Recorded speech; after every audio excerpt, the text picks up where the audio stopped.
একাধিক ঘর দেখছি বন্ধ, তারা কি চলে গেছে? না, তারা চলে যায়নি, এনার বাচ্চা হতে গেছে ডেলিভারি। তো এখানে তো শুনেছি বাংলাদেশিরাও নাকি থাকে। না, এই বিল্ডিং এ বাংলাদেশি থাকে না, আর এই ফ্ল্যাটে ওইটাও থাকে না, সেই ওইদিকে জলাই থাকে। তো ওরা কি এখন আছে না চলে গেছে? বলতে পারি না, আমরা জানি না, জলাই থাকে এইটুকুনি জানি। আপনাদের এসআইআর ফর্ম ফিল আপ হয়ে গেছে? হ্যাঁ, আমাদের এসআইআর ফর্ম এইসব এলাকায় বা পাশে আশেপাশে প্রচুর তো ভিন দেশে মানে বাংলাদেশের নাগরিকরাও তারাও তো থাকতে, আপনারা যেমন এদেশীয়, হ্যাঁ ওরা তো বাংলাদেশি, তারা কি চলে গেছে সব? জানি না, এখন আর দেখতে পান তাদেরকে? না না না। এই পরিস্থিতিতে সুকান্ত মজুমদার তিনি কি বলছেন? তিনি বলছেন কোনো ভারতীয় মুসলিমের নাম এসআইআর এ বাদ যাবে না। তাহলে কাদের নাম বাদ যাবে, কি গ্যারান্টি দিচ্ছেন তিনি, শোনাবো আপনাদেরকে।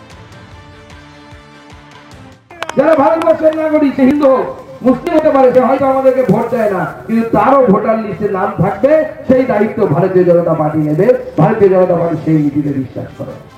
কিন্তু কেউ যদি বলে যে বাংলাদেশ থেকে আমি এসেছি ওপার থেকে, তুমি যদি হিন্দু হও, তোমার জন্য নরেন্দ্র মোদী সরকার সিএ আইন পাস করেছে, তার মাধ্যমে তোমাকে নাগরিকত্ব দেওয়া হবে এবং তুমি ভারতবর্ষের ভোটার লিস্টে তোমার নাম উঠবে।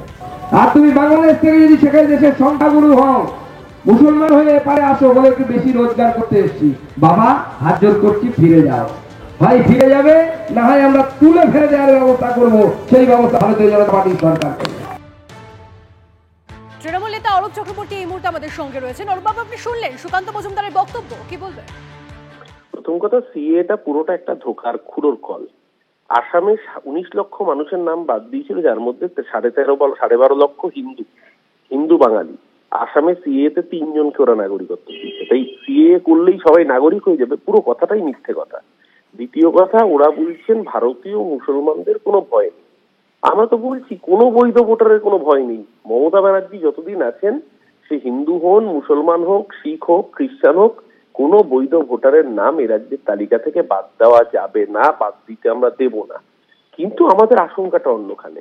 এই যে ঘুষপেটিয়া বলে ডায়লগ দিচ্ছে, এ তো হরিয়ানার ভোটে ব্রাজিলিয়ান মডেলকে ঘুষপেটিয়া করে 22টা বিধানসভায় ভোট দিয়েছে।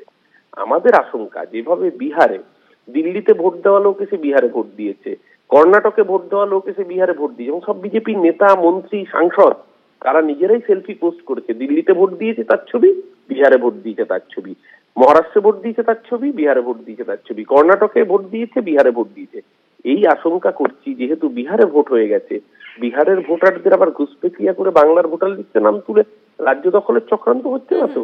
সর্বশক্তি দিয়ে বাংলার মানুষ এই অসভ্যতামকে রুখবে। বেশ, অনেক ধন্যবাদ আপনার প্রতিক্রিয়ার জন্য।